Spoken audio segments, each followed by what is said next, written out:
मेरा नाम प्रियंका है, मैं विशाखापट्टनम से हूँ। मैं एक फ़ैशन डिज़ाइनर हूँ और मेरा एक ब्रांड है जिसका नाम है आसमान। संदीप है। मैं संत कबीर नगर उत्तर प्रदेश से हूँ और डिजिटल स्वास्थ्य का फाउंडर हूँ। नमस्कार, मैं मंजूश्री राधाकिशन गुड़वे महाराष्ट्र के अहमदनगर जिले के राहता तहसील से हूँ।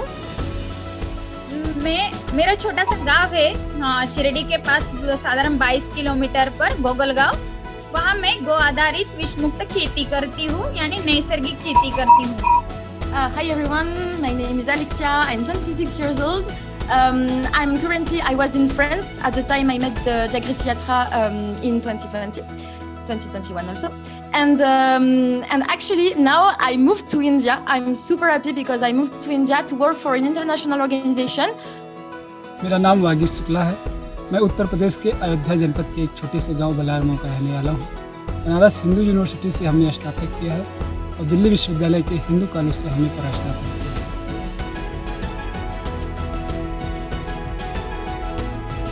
एक्चुअली मेरा जो बिज़नेस आइडिया है वो IIM बैंगलोर में इंक्यूबेट हो रहा है। तो वहाँ उसमें एक सेशन में एक प्रोफ़ेसर ने मेरे को बोला कि आप जागृति यात्रा में अप्लाई करके देखिए। तो मेरे को ऑनेस्टली जागृति यात्रा के बारे में तब पता नहीं था, तो मैंने अपना रिसर्च किया पूरा। मैंने आर्टिकल्स पढ़े एंड बहुत सारे यूट्यूब वीडियोस देखे। फिर मैं काफ़ी एक्साइटेड हो गई थी कि चलो 15 डेज़ ट्रेन जर्नी है, मज़ा आएगा, न्यू फ्रेंड्स बनेंगे। बट देन फिर पता चला कि डिजिटल होने वाला है, तो मैं थोड़ा कंफ्यूज हो गई कि वो सेम एक्सपीरियंस डिजिटल में कैसे होगा। फिर नेवरदलेस मैंने डिसाइड किया कि चलो एक शॉट दे देते हैं and I am glad I did that. हमने फिजिकल यात्रा के लिए आवेदन किया था। दरअसल इससे पहले हमने 2018 में भी जागृति यात्रा के लिए आवेदन किया, लेकिन दिसंबर 2018 में यात्रा शुरू होने के पहले अचानक एक दिन नवंबर 2018 में मुझे कैंसर की जानकारी हुई। मैं यात्रा को लेकर बहुत उत्साहित था, लेकिन उस समय कैंसर की वजह से यात्रा करना संभव न हो सका। लेकिन यात्रा को लेकर मेरा उत्साह कभी कम नहीं। ट्रीटमेंट के दौरान भी यात्रा को लेकर मेरा जज्बा लगातार बरकरार रहा और लगभग 1.5 साल के संघर्ष के बाद कैंसर पर विजय प्राप्त करने के बाद हमने पुनः 2020 में अपनी इस अधूरी यात्रा के लिए जागृति यात्रा की।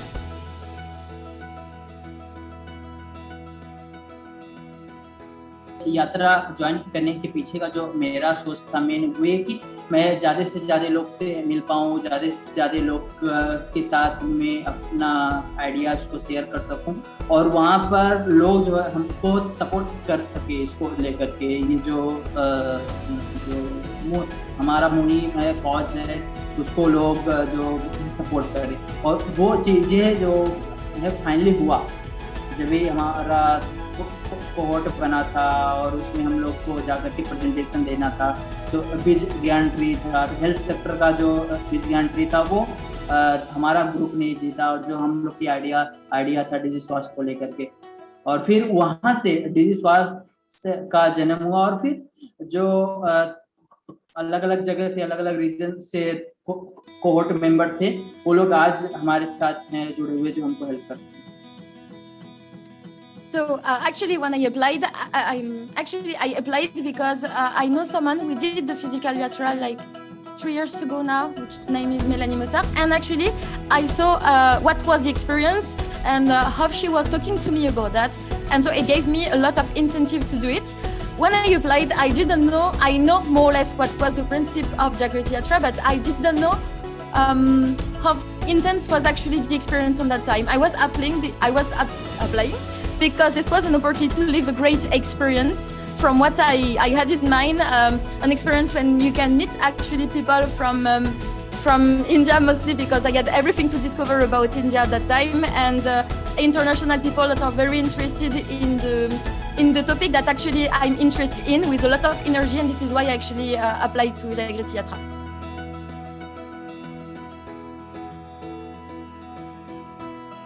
एक्चुअली मैं शुरू से बहुत बड़ी इंट्रोवर्ट हूँ।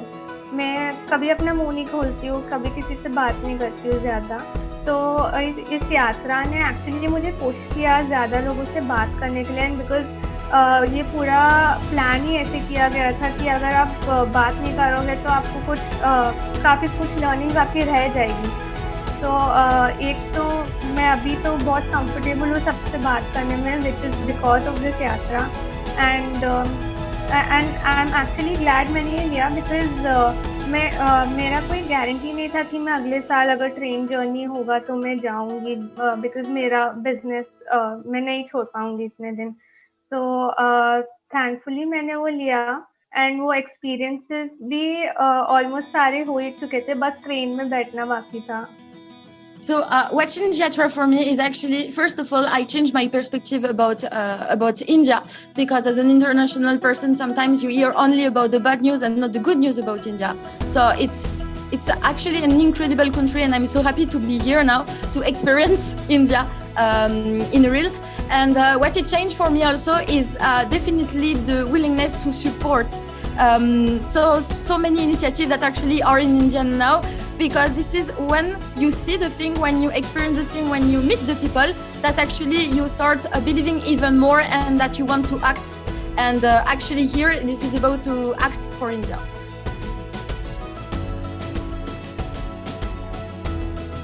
यात्रा का जो लर्निंग्स रही है, जैसे कि अरविंद आई केयर मॉडल हुआ करके दिए थे अपना जो प्रेजेंटेशन, तो लर्निंग्स जो है उस चीज़ को अपने डिजिटल स्वास्थ्य में हमने इम्प्लीमेंट करा है। इसके अलावा कोहोर्ट मेंबर्स जो थे, जो ग्रुप में थे, वो लोग आज भी साथ में, उसमें से एक जन डॉक्टर पल्लवी आज हमारे साथ में जो है डायरेक्टर हैं डिजिटल स्वास्थ्य की। इसके अलावा और जो बाकी लोग हैं, चंद्रेन, लक्ष्य और अनिरुद्ध, ये लोग हमको जो सपोर्ट कर रहे हैं इसको फाइनेंशियल पार्ट को देखने के लिए और फंडिंग को लेकर के। तो काफ़ी अच्छा उन लोग के साथ में अपना जो है कनेक्शन है, काफ़ी अच्छा उन लोग के साथ बातचीत है, पर्सनल लेवल पर भी और प्रोफेशनल लेवल पर भी। एक चीज़ और जोड़ना चाहूँगा, डॉक्टर जो है स्नेहा शर्मा है, जो अभी इतने समय हमारे जो गांव के पेशेंट्स हैं उनको भी वो देखती हैं और उनको जो कंसल्टेशन देती हैं। डॉक्टर सबीने हैं जो यहाँ के डॉक्टर को जो ट्रेनिंग देती हैं। तो इस तरह से जागृति का काफ़ी बड़ा रोल और जो है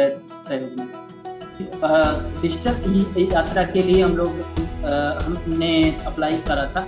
तो डिजिटल यात्रा इसलिए क्योंकि उस टाइम पर भी मैं Indian school of government management में पढ़ाई कर रहा था और वो जो वीक था पूरा वो जो छुट्टी था, और जागृति को सुनना, जागृति में एज यात्री होना एक काफ़ी दिनों से मेरा सपना था, ड्रीम था, और वो जो है फुलफिल होता हुआ नजर आया जब भी ये डिजिटली था। मैं ज़्यादा पढ़ी लिखी नहीं हूँ, कभी कभार किसी का फोन आया तो उतना ही फोन का मैं यूज करती थी, पर डिजिटल यात्रा की वजह से ये 15 दिन का इतना अच्छा सेशन रहा कि मैं किसान हूँ, मेरी खेती और मेरे परिवार के अलावा मेरी कोई और दुनिया नहीं थी, मगर ये 15 दिन की जो यात्रा थी ऑनलाइन, तो ऑनलाइन की वजह से पूरे देश में जान पहचान हो गई है। और इस यात्रा की वजह से जो मेरा खोया हुआ कॉन्फिडेंस था, अक्सर हर महिला का होता है, वो कुछ चाहती है, करती है, मगर उसको प्रोत्साहित कोई तो नहीं था। या बैठकर इतना बहुत आनंद लिया और मेरे पूरे परिवार ने भी मुझे इसमें सपोर्ट किया। पूरी जिंदगी मानो बदल गई है और फोन से भी डर नहीं लग रहा है अभी, क्योंकि अक्सर लोग कहते हैं कि अरे फोन की वजह से बहुत कुछ काम बिखरे जाते या हो जाते, पर ऐसा नहीं होता। जिसका हर किसी का नजरिया अलग होता है, हम उससे क्या सीखे। तो ये जागृति यात्रा को ऑनलाइन करके हम उसी से बहुत कुछ सीख गए हैं। तो चीज ये है कि डर, हम कभी भी कोई कार्य करते हो तो डरना नहीं है, क्योंकि ये भी हमारे बहुत बड़ा चैलेंज था कि एक गांव की महिलाएं और बहुत सारे एजुकेटेड लोग, वो भी अलग अलग क्षेत्र के, और सबके साथ मिलजुल के अपने विचार, जैसे आप बोलते करुणा, वार्तालाप, कम्युनिकेशन या कर जाए तो वो जागृति यात्रा से सीखा। और हर कोई भी कार्य हमारे सामने आए तो हम वो आसानी से पार कर सकते हैं।